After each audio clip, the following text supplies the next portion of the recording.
The newest addition to the Galaxy Note line brings a new look and feature, but is it a compelling enough addition to alter the Note curve? It's Joshua Vergara from Android Authority. What's going on, everybody? And this is the Samsung Galaxy Note Edge. This is basically a Samsung Galaxy Note 4 in design, except it also isn't. The curve on the right portion of the screen obviously changes a lot, but in all other respects, this is definitely a Note device. It's as if someone took a blowtorch to the right side of the screen and melted it down. That curve is where the new handling experience will be found inside and out. Because it is no longer a flat side, a thicker lip under the glass has been added to aid in the handling. You can definitely pinch that lip to get a grip on the phone, but brushing the edge can still sometimes happen. And though I haven't had anything happen to it yet, I do worry that the curve's closer proximity to the ground or to the table that it's sitting on can make it very susceptible to scratches. The Edge also changes the button layout, as the power button has been moved up top, which honestly felt pretty different for a Samsung phone. Waking the phone is still easy with the tactile home button, but having to reach up top to put it into standby still feels a little odd even today. Everywhere else, we have the same frame that holds together the removable backing made of textured plastic with the front. These are the main tropes of the Note 4 that continue to make for a very attractive device. I've already made a couple of allusions to the handling of the Note Edge. I'll get into more details as they come up, but ultimately there are times when you don't notice the curve, and then times when you absolutely hate using it. I have to admit, I do enjoy getting the attention that this attractive Note 4 with a weird curve on the side tends to get. This is a very alluring device, no doubt about it, and my curiosity continues to be piqued. It's almost as if I reach for the Note Edge not just because it is unique to pretty much any other phone, but because I'm curious how this Edge is going to perform with my general tasks for that day. As we will explore throughout this review, the Edge's curve can mean a lot of different things, and it will be up to you how positively or negatively you take this version of different. Obviously, the main story with this phone deals with the display, as we get a somewhat increase to 5.6 inches because of this added real estate. What was once a Quad HD display gets a little more resolution, but it's not like you'll be using it for media or games because the right side comprises just a number of panels or controls. But for the rest of the screen, everything brings the same signature Samsung saturation and high fidelity. Text continues to look sharp, and I still enjoyed media and games despite the extra screen real estate. Yes, the curve can prove to be a little distracting at times, and I really wasn't too happy anytime I accidentally triggered it and thus covered a sliver of my Netflix or YouTube video up top. Touch sensitivity on the curve, though, is as good as it should be, though interactions with the curve are comprised of mostly just swipes and touches on the various icons or elements on that part. The Super AMOLED construction allows for this curve to turn on independently from the rest of the display, and this is one of its marquee features, quite literally, as the angle of the curve can be viewed easily from a nightstand or when sitting on a table. Turn on the night mode to make the Note Edge kind of a clock, or swipe up a few times on it to check the time. So yes, there are now more pixels on this screen, but ultimately they matter little to the overall display handling experience. They add a little bit to it, but they still rely on your needs to be fully compelling. Once again, the influence of the Edge's original simpling returns here with the Snapdragon 805, the Adreno 420, and 3GB of RAM, the package that returns once again in the Edge. As such, the performance is largely the same. Reliable, even despite all of the multitasking abilities and TouchWiz's pretty saturated operating system. The new addition of the panels and the curve don't detract from the general experience, as everything still runs smoothly. I do notice that some new animations have been added in to draw attention to the side, as all of the apps seem to slide in from the edge. But these are just aesthetic changes, and overall these animations, while different, don't do anything to hinder the performance. We just might be looking at the most full-featured phone available right now, because this is basically a Galaxy Note 4, which was already packed with features, and now we have a new curved display that even adds to the list. As such, the usual Samsung tropes include the removable back cover that underneath gives access to the removable battery and the microSD card slot. Call quality is standardly decent, and the rear-facing speaker, despite getting pretty loud, is still stifled because of its placement. The recent Samsung additions include the heart rate monitor, and the multiple microphone setup helps with recording specific parts of a sound spectrum, which can be useful for interviews.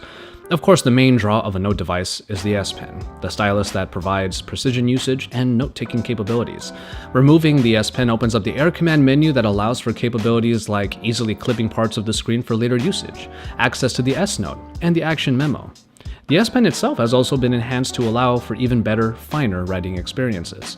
But the S Note application has been given the Photo Note, arguably the biggest addition here, which can capture the lines and designs of any scene and make them editable by the S Pen.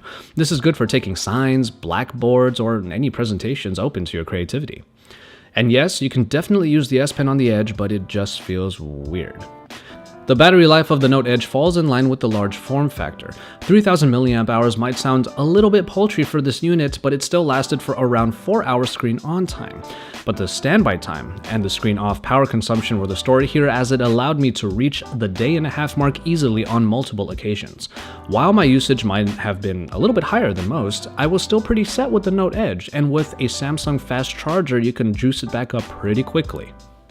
Alright, let's move on to the camera, the 16 megapixel shooter in the Note Edge that brings the expected Samsung quality and various modes, though I have one really big problem with the way it handles. If you haven't noticed already, a lot of the controls for various Samsung applications are moved over to the curve, which is a nice idea half the time and then a terrible idea the other half. The camera is a prime example of when it is not well implemented. You'll still get access to some on-screen buttons to set settings, but the controls and quick settings are all in the curve, whose ergonomics are just not made for smartphone camera shooting. I was never able to take photos with one hand because trying to reach that shutter button on the curve is simply awkward and consistently made me feel like I might drop the phone. Support for my other hand was required pretty much all the time. I wouldn't go as far to say that the controls on the Edge destroy the shooting experience, but it is certainly an example of how an innovation like this needs much more thought put into it still. Thankfully, photos take on the Samsung quality you probably expect, including the high saturation levels that might make the picture a little less accurate to the original scene. But even overly vivid photos are often received well by the general user, and that's how I feel about this particular camera.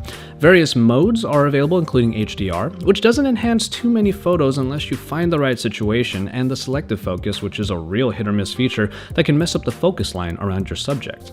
Low light performance is somewhat helped by the optical image stabilization, as photos still lose detail and get grainy the darker the situation becomes, but I will admit that the Note Edge and subsequently the Note 4 still perform better in low light than most other competitors.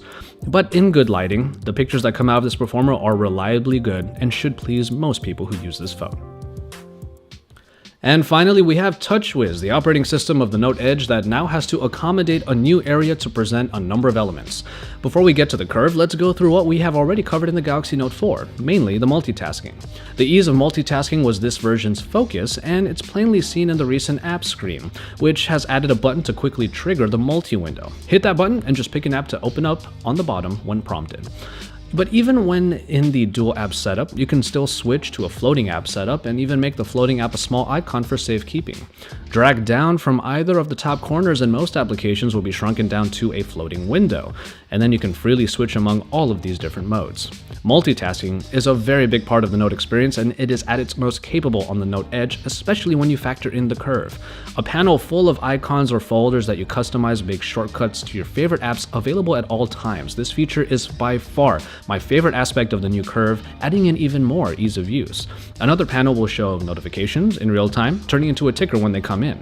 And a variety of other panels add functions like data tracking, further news ticking with Yahoo as the source, and a set of quick tools that include even a ruler for quickly measuring everything in the real world. And finally, I took full advantage of the personalization panels in which I could put a small phrase, for example, and some drawings in order to further make the Note Edge my own. In the end, I enjoy how the software tries to use the curve to a good extent, but not every situation will yield a good experience. If anything, it's a great place to get perpetual shortcuts, and a great way of checking the time easily, either manually or as a nightstand clock. But are those features really enough to justify the Edge?